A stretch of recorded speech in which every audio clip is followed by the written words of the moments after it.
Yes, I'm here. Let's start. Today I'm gonna continue from Friday and gonna continue on the virtual memory topic. First of all, for the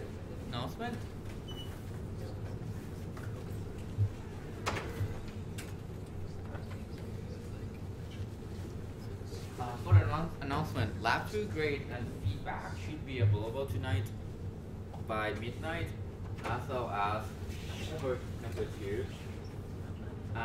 Lab 3 is due this Friday. How's the lab going? I hope most people at least look at the handout and have a rough idea on how to work on them. How many people haven't really started the lab? Okay. It's okay. It's doable in a few days. It might be a little tough.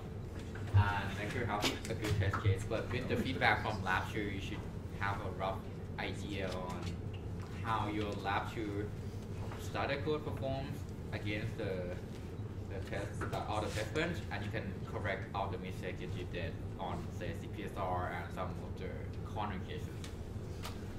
Midterm one would be in 2 weeks, and what I believe the topic would cover up until SIMD and vector instruction, which is the last question in homework 3. So for this particular homework, it will actually cover the topic that will be taught, I believe, right before the homework is due, which is pretty much the last question, but I included that so that you can work on that before the midterm exam, just in case those questions exist in the midterm. You don't want to get too surprised on how to solve the problem.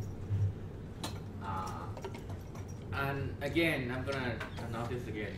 This week during recitation, maybe about half an hour or 1 hour, so like the earlier section of every recitation, we're gonna go over the paper summary on all the required reading. And would you like me to also summarize the other reading that I mentioned in the lecture? Okay, I'll do that. I'll prioritize the required one and put the rest like after those things. That should be roughly 1 or 1.5 hours, just in case you have planned to work on other things during the latter section of the lab, in case you have questions on the lab 3 or homework.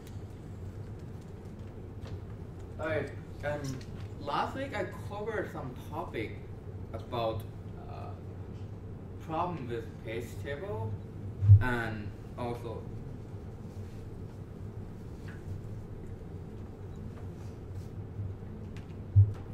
how to do the address translation. And problem number 1 that I covered last time is, what if the page table getting too large, say 1 megabyte entries, and each entry is 4 bytes. Then the size of the page table can become as big as 4 megabytes. That's pretty much the out.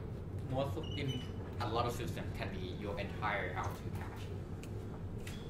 And this can get really, really expensive, especially back in the 80s, where that is pretty much your entire memory, the physical memory you have. Anything more than that, you have to grab it from the disk. The lengthy over that is really, really long compared to grabbing something from the DRAM. And the solution to this is to have a multi-level page table. I can go through some practice problems toward the end of the class about how to solve the multi-level page table, but essentially it's almost the same how you solve the single level, but you have more in mid-direction. You look at where the actual page, the table for the page table is, and then you actually look up where the page is located in the physical memory. And the second problem, what if your page table is located in memory, not in the cache? So what will happen in that case, before every memory access, you have to fetch the page table entry, but because they are in the memory, which has high latency compared to the cache, you have to go to memory to get your page table entry, and you have to go to memory again in order to get the page. That can have a large performance effects on your system performance. So one solution is to use structure called translation lookaside buffer, or TLB. And what TLB is it's a hardware structure where page table entries, just the entries, not the whole table, are being cached. And because some particular page table entries are being used more often than the others because they have locality, they can be stored in the cache or the faster access chunks of your systems.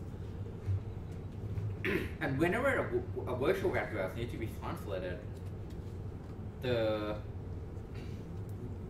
first thing that we do is go refer to this TLB table and search that table whether the particular virtual address exists in the cache in this TLB or not.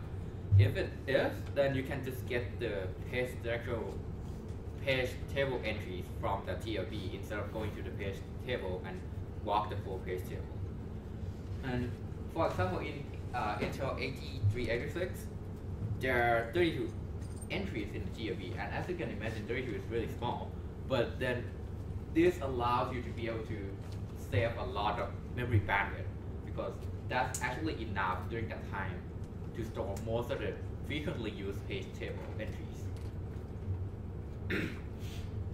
And what data you have to store in the TLB? Usually, in most cases, you have to store the tag, which is the indexes that you have to use to search whether it's a hit or miss. And then the actual data, which in this case is the page table entries, or the PTE.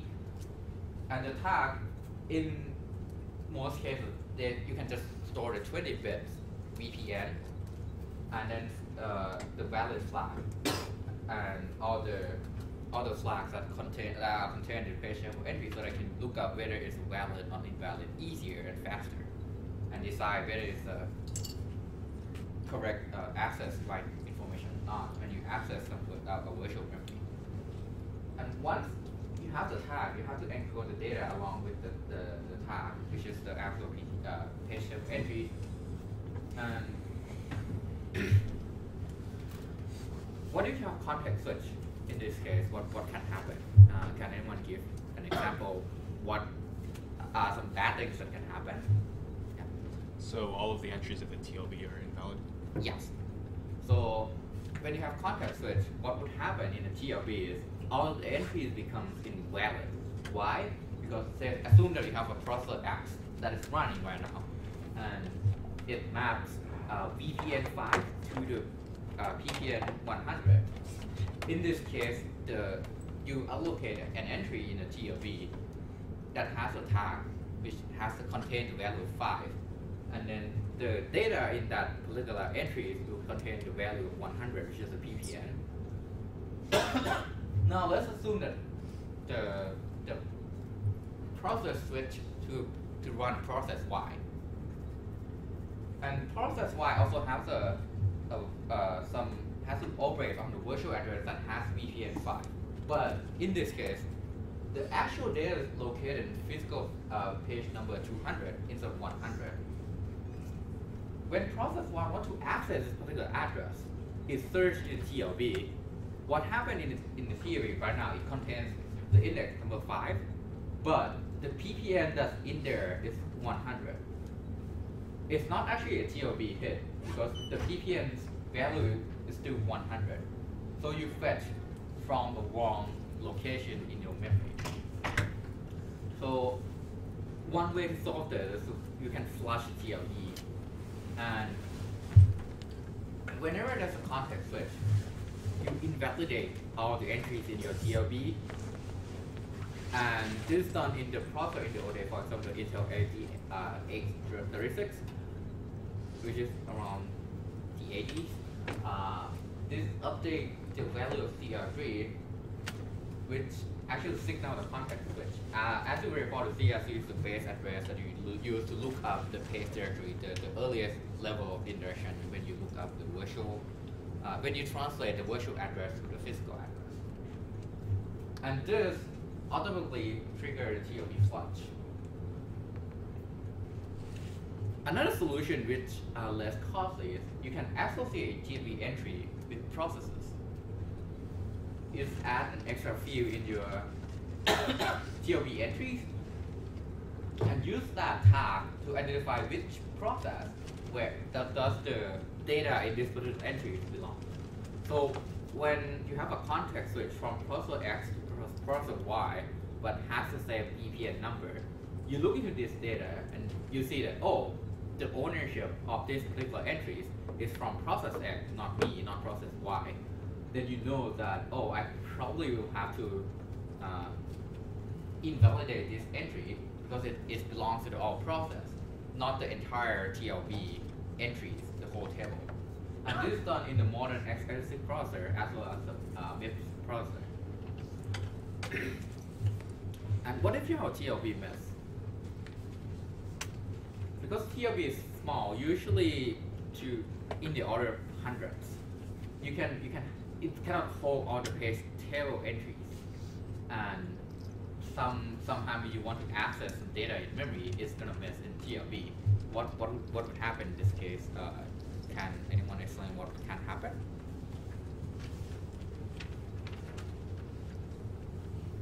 Yeah. So you have to go through the page table? Yeah, pretty much you have to do the whole process of address translation, walk the page table, which has a long latency compared to the lookup data in the TLB, because in TLB it stays in the cache. Walking the page table can incur something along the memory latency, which is order of magnitude longer than accessing the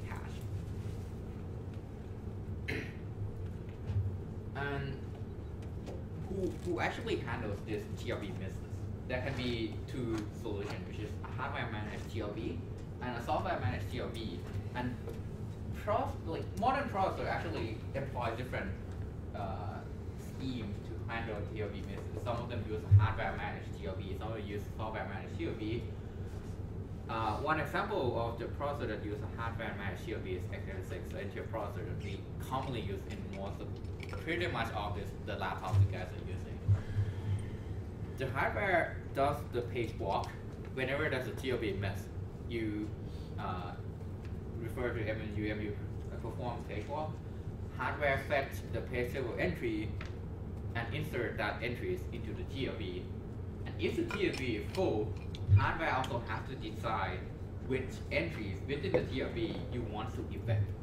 And most of the case, what you want to do is you would like to evict entries that you predict will be the least recently used or will be less likely to be reused again. And that policy is being referred to as RYU, and we'll go back to that particular policy again when we talk about caching. And all of this is done transparently, so the software doesn't have to manage anything here. Whenever there's a page, TLB misses, hardware manage all of them. In a MIPS processor, they actually use the software managed cache. So what happens when we have a TLB miss? Hardware assert exception, and the OS knows about the exceptions, so it does the page walk. It fetches the page table entries and then insert the evicted entries and insert the new entry into the TLB. Evict the entry it wants to evict back, so that once you have to access that particular entry that's being evicted, you have to grab them from the page table. What can be the downside of this approach in a software managed versus a hardware managed TLB? Yeah. It's probably slower. Yes, because when you raise an exception, what happened? You went over this. You have to trap and yeah, and also you have to possibly flush the solve. pipeline. Yeah. Yeah. So in this case, you have to flush the pipeline, and that can incur a performance penalty. So let me continue on to how you handle TLB miss using hardware managed TLB. The benefit is you have no exception. Instruction, everything is stalled, and any instruction that are independent to this particular TLB misses, you can continue execution. That means if you have independent instruction, you don't have to stall the pipeline. This incurs small footprint, but the page hierarchy or page table organization is etched in stone. You don't have the ability as a software or OS designer to redefine how you would like to manage or remanage the TLB is always the hardware manager. If you want to software manage TLB, the benefit is OS can design its own way to manage the page directory or page table, and you can use a more advanced TLB replacement policy where there are actually many research done on how you would like to replace the TLB entries that would be most beneficial for your systems or some particular workload that you would like to run on your systems. However, whenever you have a TLB miss, in this case, you have to flush the pipeline, and that incurs a bigger performance overhead. And now I went over how you can make the process of looking up or translating virtual address to physical address faster using TLB. Anyone have any questions with relating to TLB or address translation in virtual memory? No? Yes? Everyone's so silent. Did you? I'm pretty sure you went over this in tutor sheet. Am I correct? Okay. Alright. The next topic is how you can provide protection in with virtual memory. Because when you're using a system, you are using, usually most of the time you use that as a normal user. But then there's also a supervisor user that has the full control of the systems. And in theory, a normal user process should not be able to read or write into another process memory. Say you have different users logging into your, on your systems. User number 1 should not be able to access whatever data user number 2 is processing on in the memory, because he can actually store some password or process some password or some important information that he would want to make sure it doesn't get exposed to anyone else in the systems.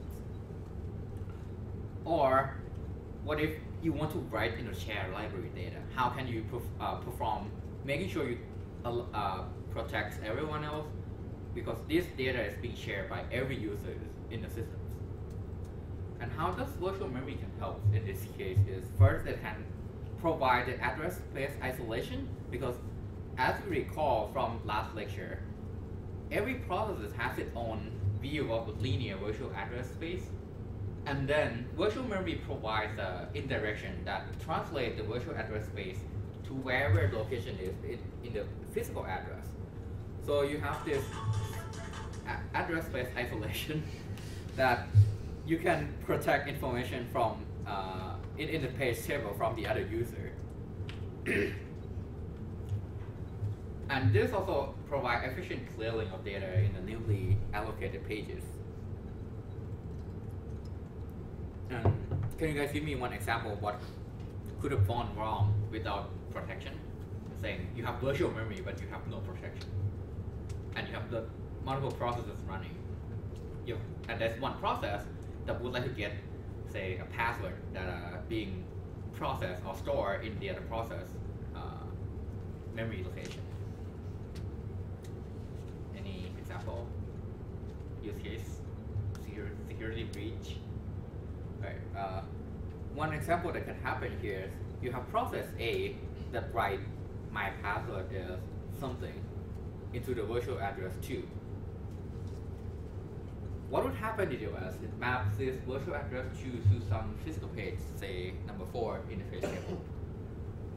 And then, a process is like, I'm done with this particular data. I'm gonna free this space. So process A no longer needs virtual address 2. It frees that particular block of memory. OS unmap virtual address number 2 from physical page number 4 in the page table. If there's no protection, what can happen is you can have another process B that continually allocate pages, trying to allocate as many pages as it can and search for the string my password equals something in the entire memory space. Because once processes freedom, when you allocate the new page in the other process, you can luckily get that particular page and get that data inside the page. So you can actually try to read that password. if you don't have the protection.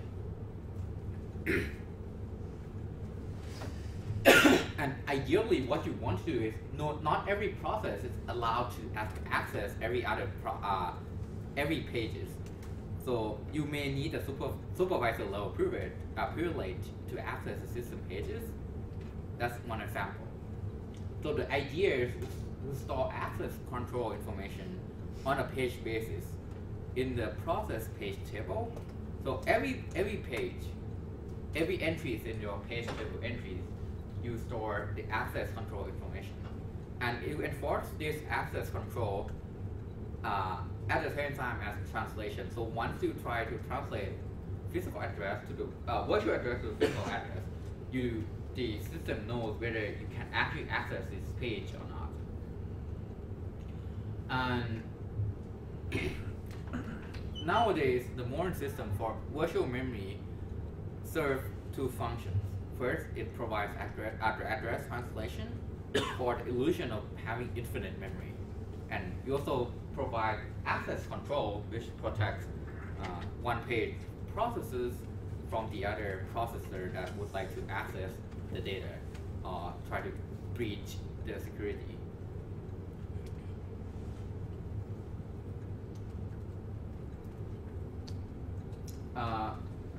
As you can see, what you want to do in this case, you want to have a per process page table. So each process has its own virtual address space. For example, in here you have process 1 and 2. You can have virtual address 1, VP1, VP2, up to say VPM, and over here you have VP1, VP2, up to VPK. Virtual memory provides address translation from virtual page 1 to say physical page 2 in the DRAM, in the physical address space.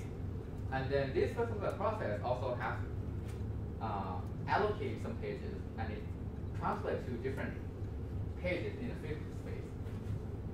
One scenario that can happen is, what if you have two processes that are sharing the same page? This, for example, can be a read-only library code that both of them have to access in order to run some other application within the process.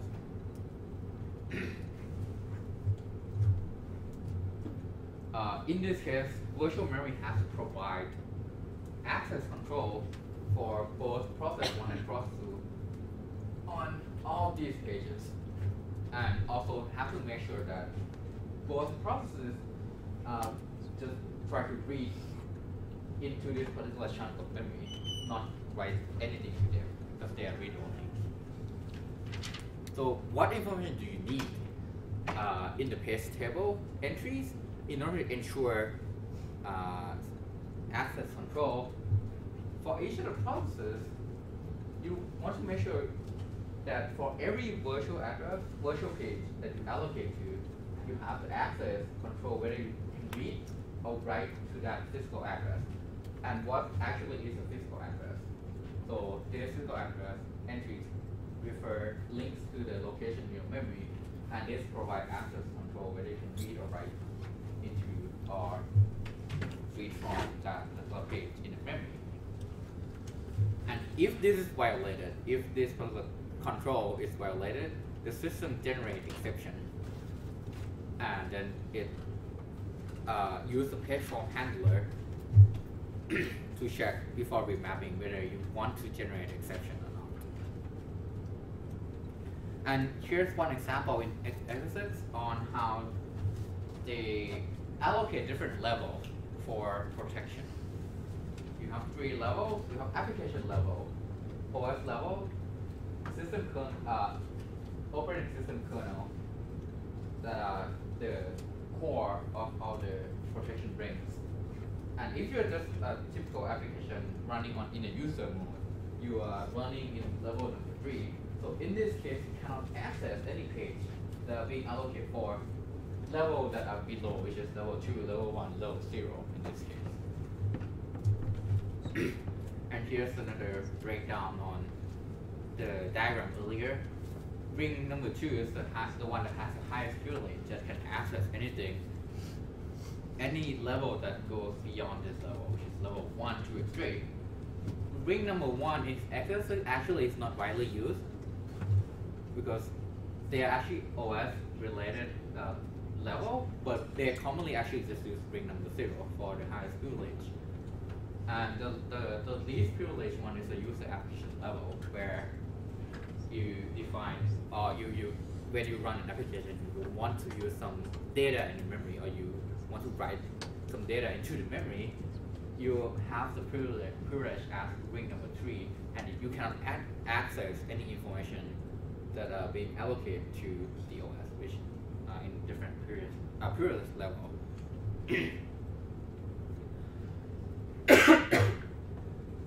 And the current privilege level of CPL is determined by the address of instruction that you are executing.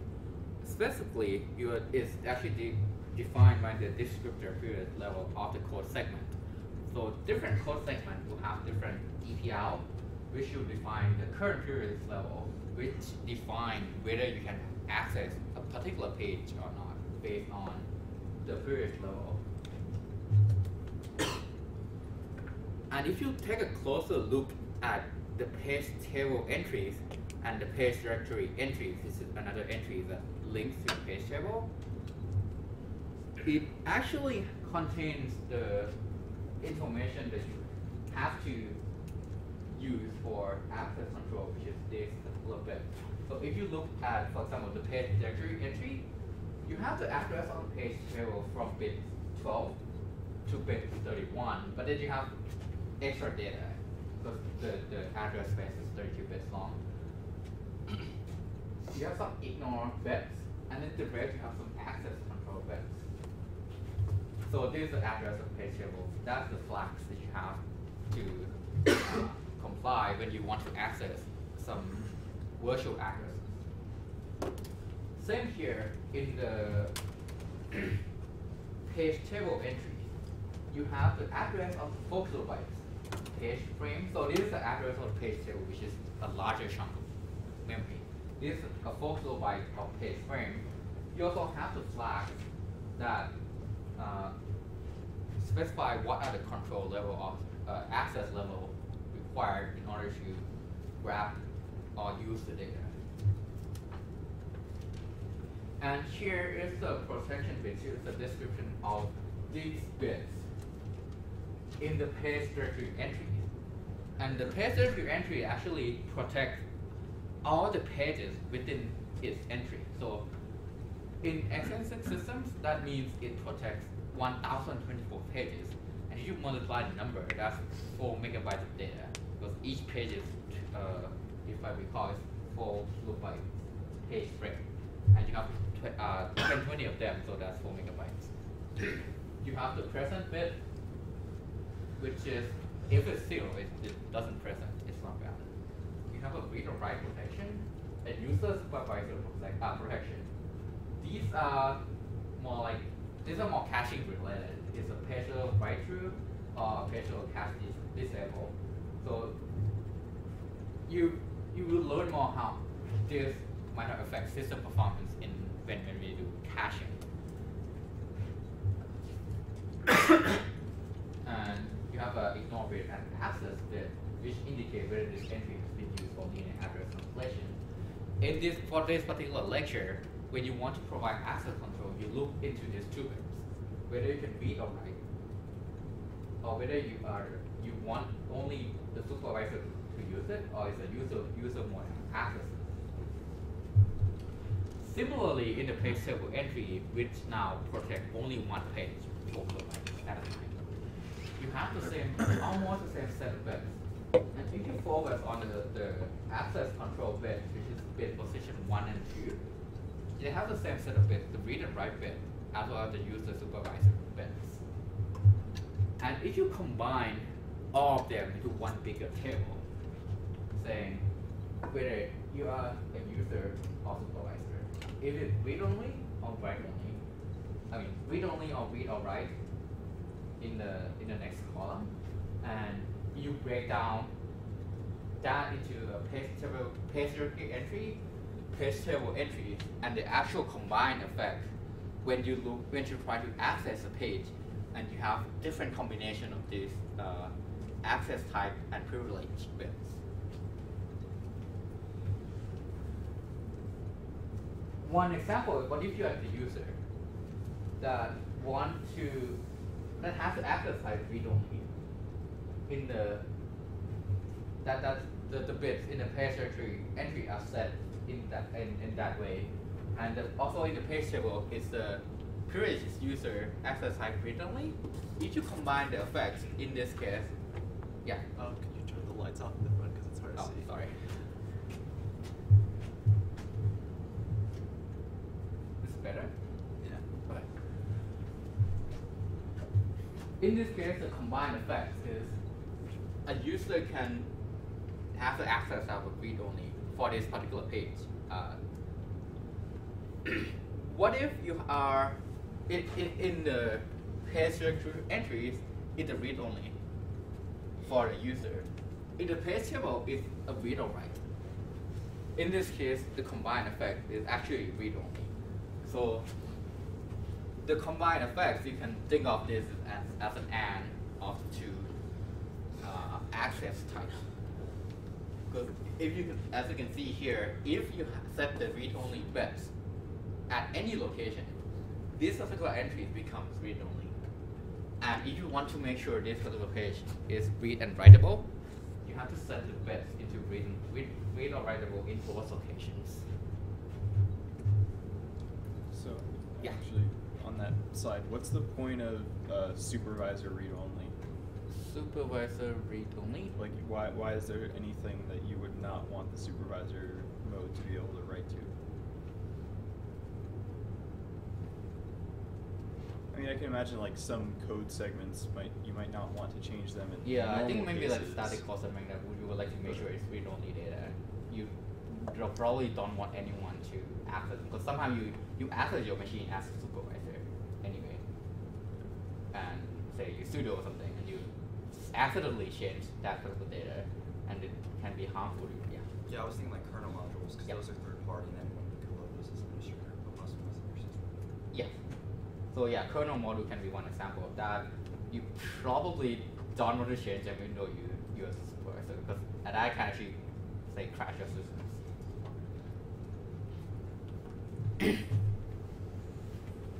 Alright.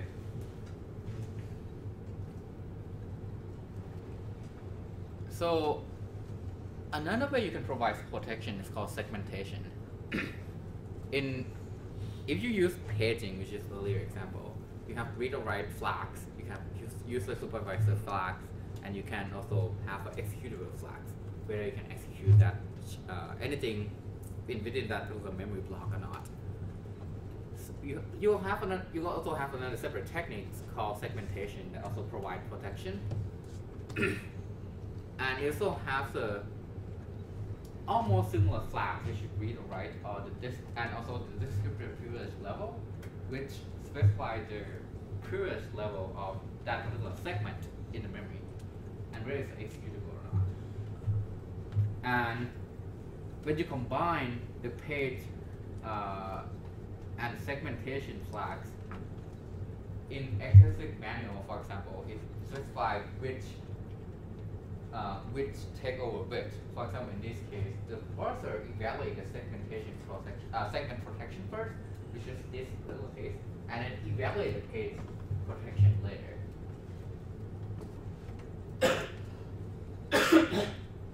And if the memory access is not carried out, which means it violates one of these protection, exception is generated, and that's commonly done in modern processors, including x86.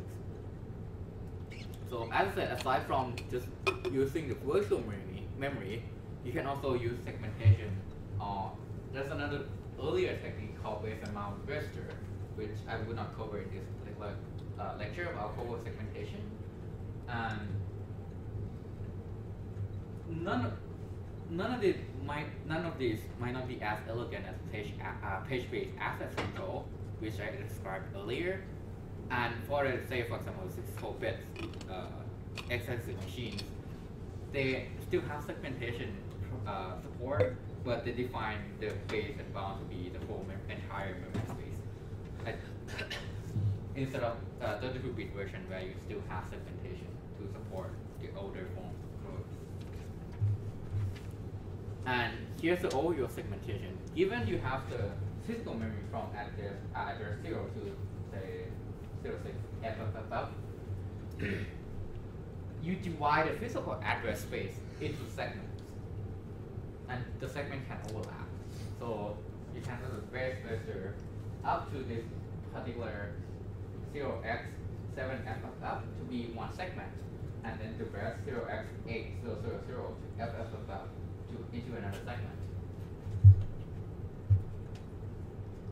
And when you have a virtual address and you will access a location in a physical memory, and this virtual address belongs to say this segment.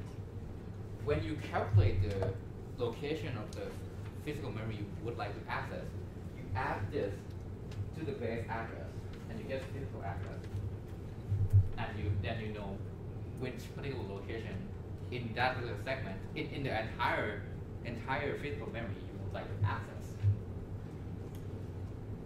And this is the common techniques that are used in the older processor, for example, Intel 8086 in the late 70s, which has 16-bit processor.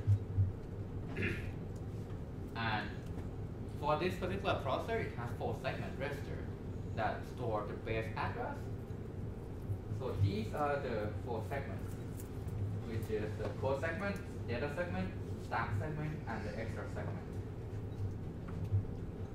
And this is not generic to any processor, so you can actually define in other processor design. When you design another processor, you can divide this to many segments.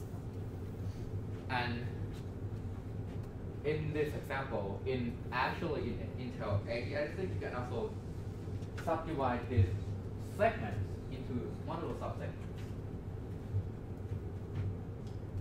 But only 4 of them are addressable at once at any given time.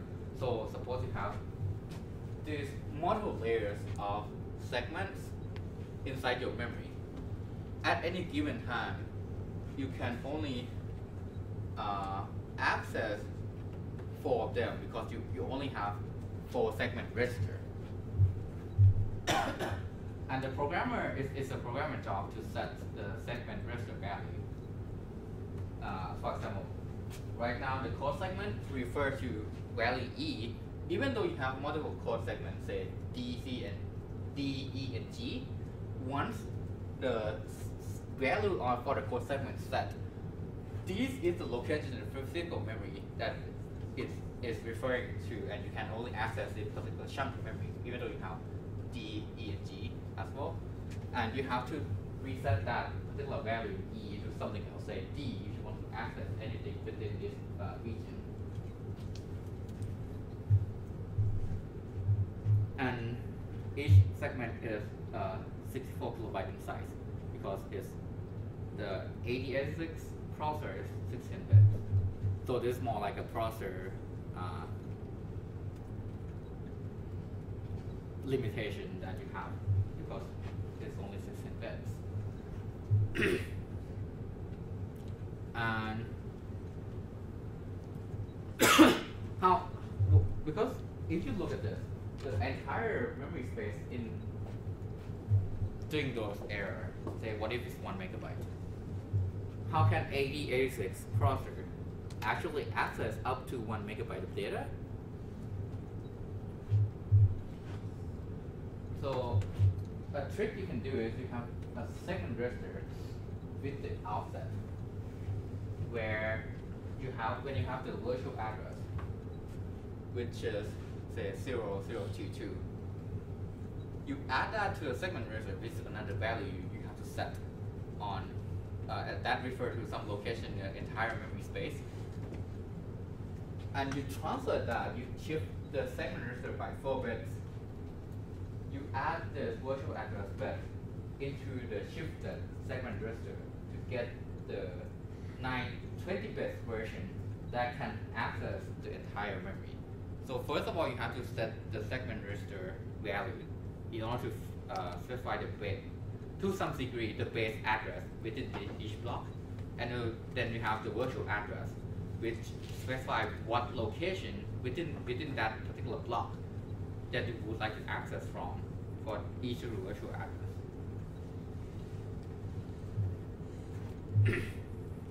So the question is for memory access, how does the machine know which of the 4 registers to use? Any idea? So that actually depends on the type of memory access, because each region has a name. For example, there's a code segment, data segment.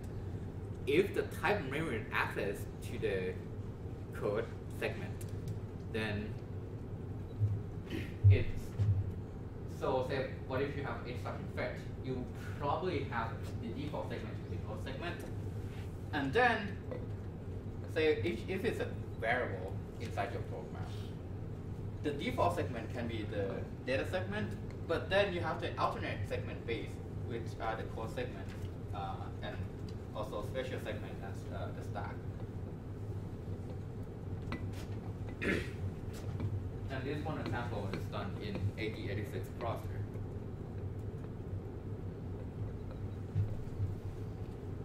And this can also be override. For example, if you have this little instruction, you can add the instruction prefixes to override the default code segment base. To specify, for example, here, you want to use these particular segment as the base register as the address instead of the default segment.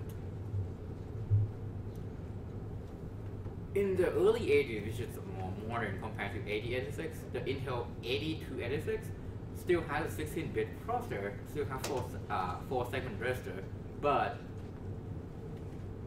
this segment register stores the index into the table of base address, not the base address itself. So now you have the segment register that has 4 values, 16 bits.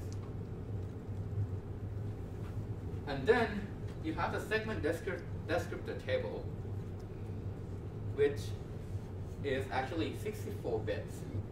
And each one of these entries in the segment selector can refer to any one of these entries from 0 to -1, depending on how you define how many entries of the segment descriptor that you want, depending on your memory address, the size of your memory, physical memory. And here's one example. You have a segment descriptor that's described as a segment. And this is a 16 bits base address over here. And there's a limit, which is the size of the segment, which is also a 16 bits value.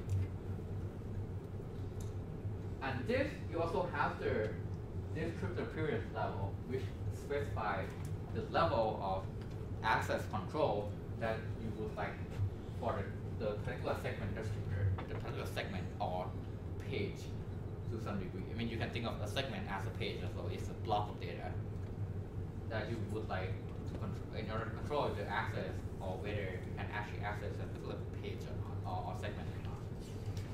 And you also have another bit. So what can be the issue of segmentation? Anyone has thoughts on that? Yeah. I mean, they're generally like fixed size, at least at a. Right. So you can think of it this way: segmentation can actually create segmentation problem. If you declare a lot of segments that you want to use, and then you unallocate them, you can have a bunch of holes within the physical memory where you have allocated data, unallocated data. And if those unallocated data doesn't form a contiguous region of sufficient size, say you want to do a malloc of 4 megabytes of data, but then you don't have to read, you have enough space if you sum up all the allocated region, but you do not have this continuous 4 megabyte chunk of data. Now in this case, you cannot get the 4 megabyte size of data you can operate on. I mean, size of memory that you can operate on. So in this case, it runs into a segmentation problem.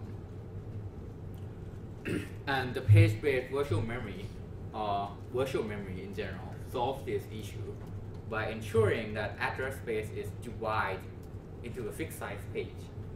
And then virtual address space manages the rest. It manages this, it lost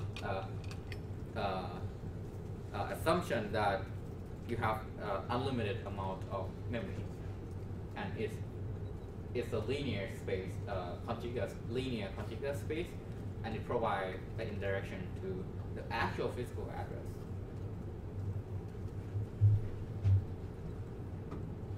Alright, I'm gonna take a break here.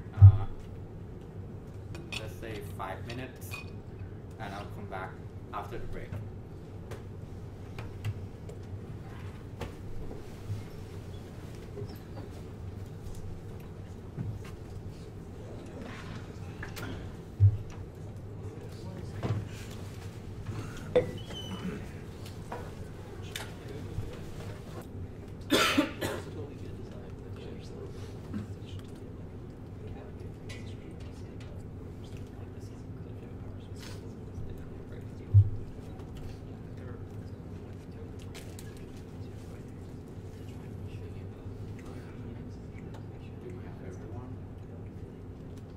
To some degree, I guess.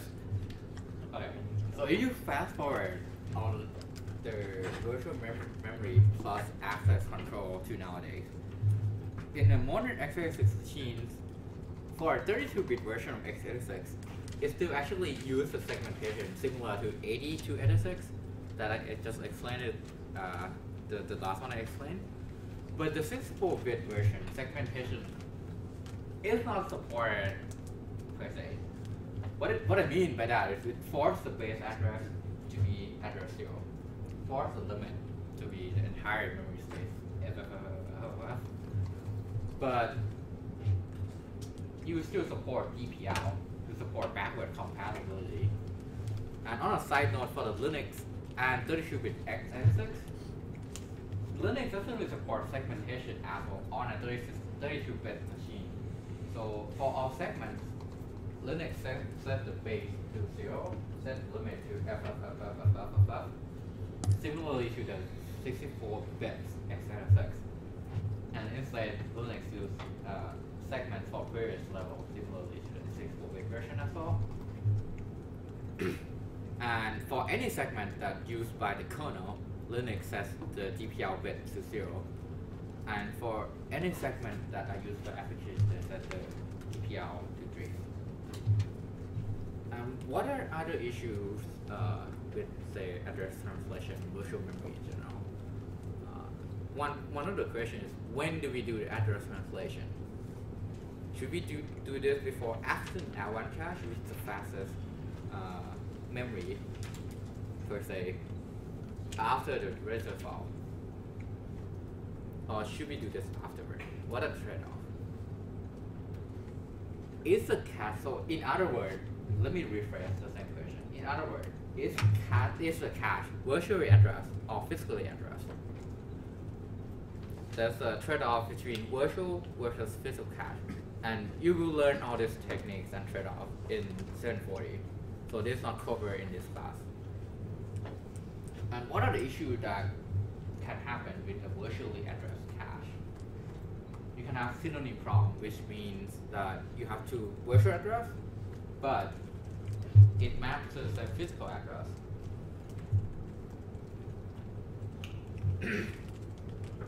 Which means you can have inconsistency in data. Also, you can have a physical address that can be present in multiple locations in the cache, which also causes inconsistency in data, and you have to deal with that. And you go over this inconsistency in the data within the cache in the later lecture when we go over the caching. And that'll be actually the lab that you have to deal with this inconsistency and making sure all the shared data are consistent across all the processes. Alright, so that's the end of today's lecture. Let me give you one sample problem of multi-level page table entries. And the problem, actually, I borrowed that from 213 exam. Thank you, 213, for making this exam for you guys. So this is the address with its content. And the description is up here.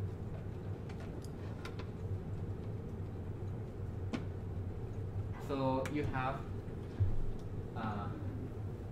for the 32-bit address with 22 to 31 is the directory. And this is table. And this is offset. And that's bit 11.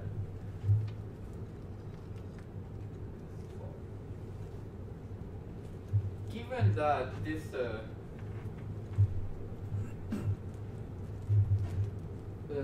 the PDBR raise the value CR3.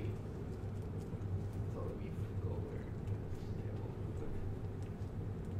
So the base address for the page directory, that's this value. And virtual address is this. Get me the physical address, and once you got me the physical address, I'll let you go.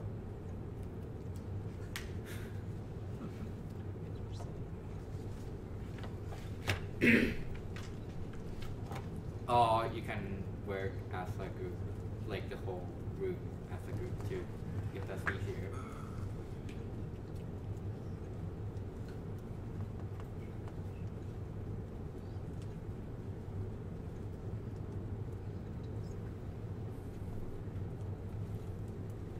I'm thinking, don't worry. Everyone is like staring. It's a little bit hard to see. Okay. Let me also like change all the bits to binary. So I have 0, 8, 6,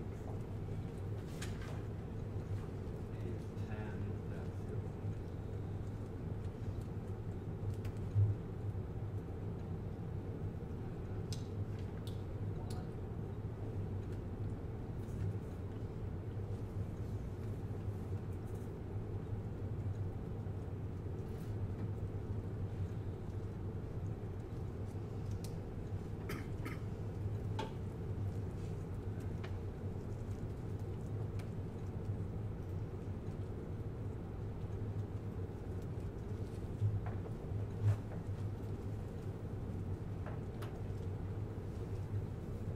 So that's your virtual address.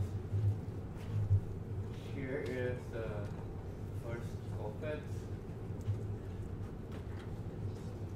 And here is your 10 bits. And this is the rest.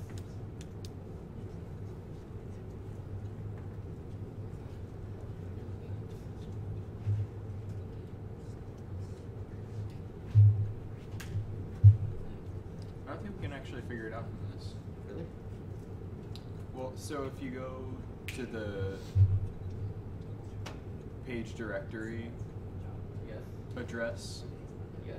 that is mapped from this The base address. then the contents are not an address that we're given.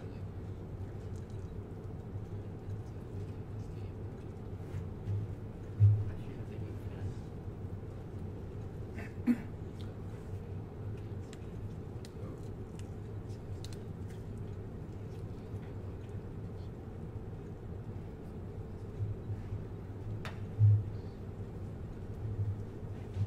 Because, I mean,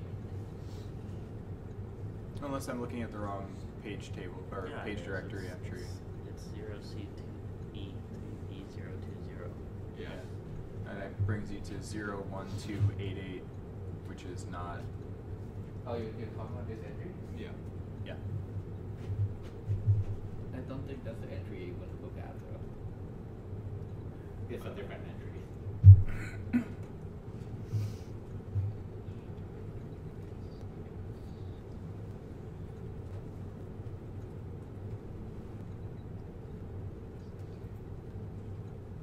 lost.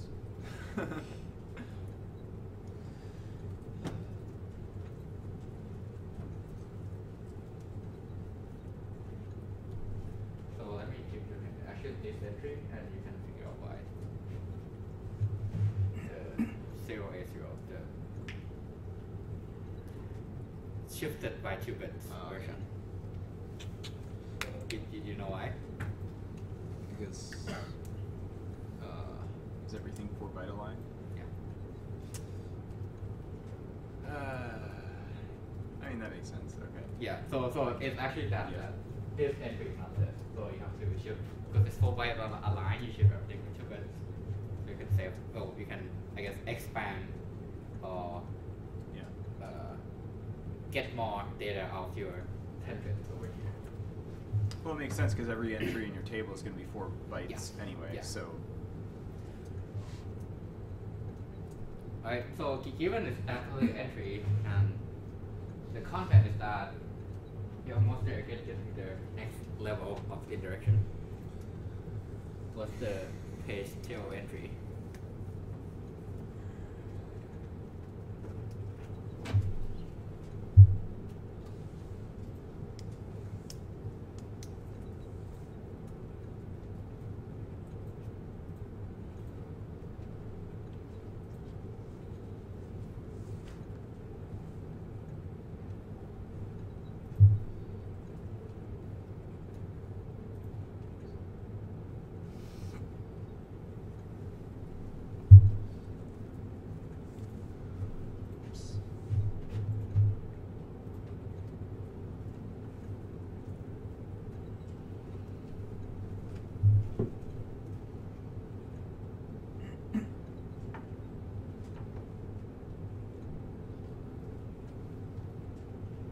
Can we talk through this one as well? So my intuition is to take that content Yeah. and use that as an address and add the table Mhm. offset from Mhm. our virtual address. But that's also does not map to. Yeah, let me check the actual virtual address. Maybe I got it. I copied it from 0.016.6 12 bits. We have value 1 over here. Okay. Let me go over it. Oh. Diagram. Yeah. Is there? When you wrote it, no. Let me actually align this so you have 2 of them at the same time. No, I think when you. Oh, there's a 1 there. Okay. I was confused when looking at the board. I thought it was 0, but there's actually a 1. So maybe. Yeah, there's a 1 at the end. Yeah.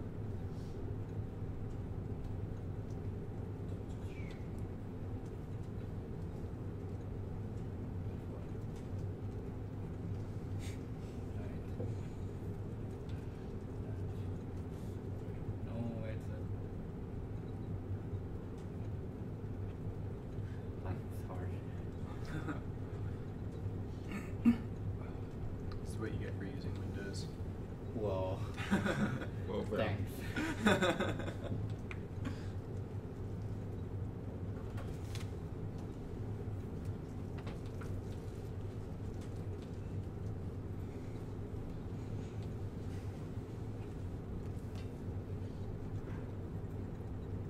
I've managed to completely purge Windows from my life. It's wonderful. Okay, that's the address. Here's the diagram. And that's the tiny one right here. It's a valid one.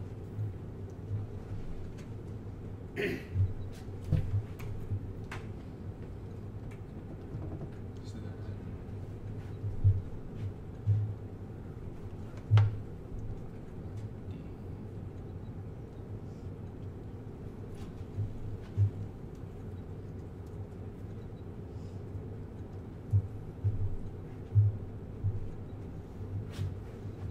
oh, we have to. So first of all, look at this. And then look at what you want to add over there. And then look at this table on where to match. Because if you look at the page directory entries, it's not everything you want to get used in order to yeah. get the data. That's the It's the only last from bit number 12 to bit 31.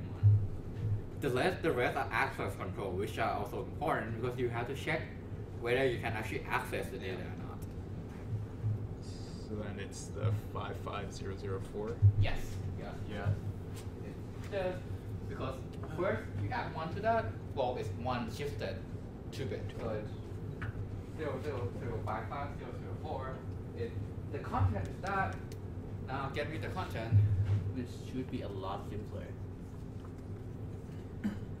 Well, I mean, using the same process with the offset address. Here.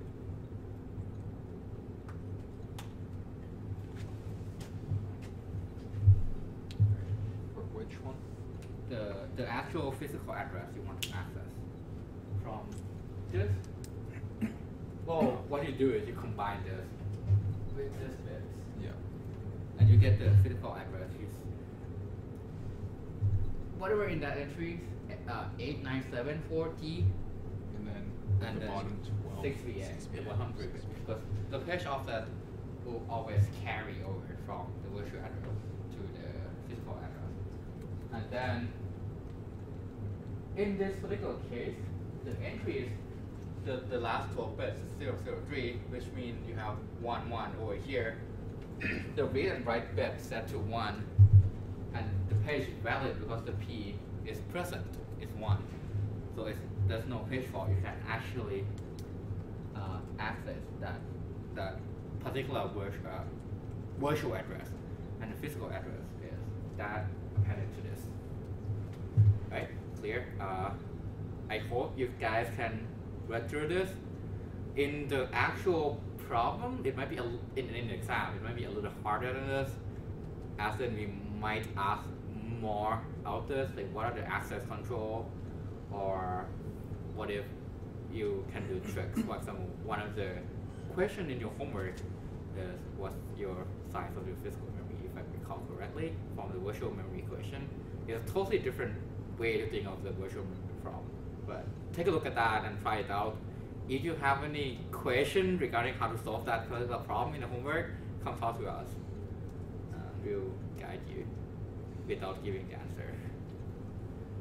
Right, and that concludes the lecture today. Yeah, sure. So operating systems Yeah. have some level of ability to mess around with virtual memory. Can you define mess around? Not really. That's mostly my question. So like I've seen instances where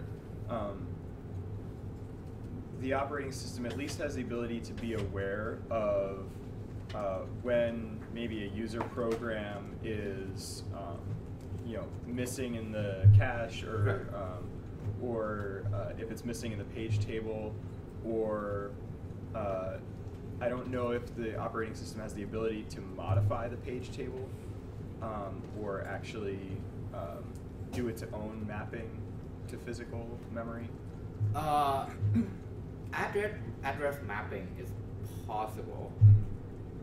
So you can also do something with page caroling, for example, to map different addresses to different location in, say, memory banks. Right. So you interleave memory, or you can you can be that OS where you map everything to, say, memory channel. Right. Probably you don't do that. You want to do it separate. Right. So are we going to talk about like any of the operating system tools or I can talk about ISA that during the primitives that presentation. allow that? Okay. I don't think we're gonna go over this in the class, but you have. Okay. If you would like me to go over that in class during the recitation, I can definitely do that. Maybe like in after the midterm, because I was thinking saving this particular lab section for going over the paper. The next week would be if you have any question regarding the midterm, and after The paper? The paper? the paper. I think you said. Yeah, you're going this over- week I'll go over the required readings. Oh, yes. And Oh, okay. papers that are mentioned in the lecture. So Yeah. Okay. I thought you meant like we're writing a paper. no, It's like no, more you, work. you guys are not writing a paper. Okay. Or if you would like to write a paper, No. also that's fine. Can we get on the rest of the All right. labs then? If we write a paper, can we stop doing the lab? Negotiate with owner. I have no control over that.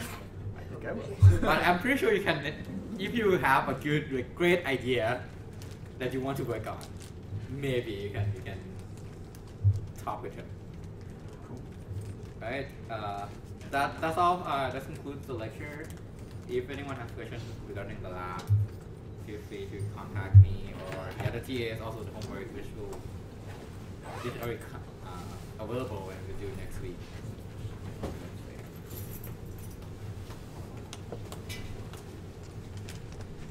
Would it be better for the homework to make it due on earlier or later? Because the midterm exam will be on a Wednesday afterward. Would you prefer the usual Wednesday submission deadline, and then I have the solution posted right away? Is the stuff on the homework gonna be elementary? It is. Then I'd have it due before the midterm. It will be due a week before the midterm. Do you want that? Because they will cover a little bit more material than usual. Like, it probably will cover material from Monday. Yeah, then I'd have to do like Friday. So that's more preferable. I'll talk with owner during a meeting regarding that. In case that works better. But and then I'll make sure the solution is posted right away afterwards.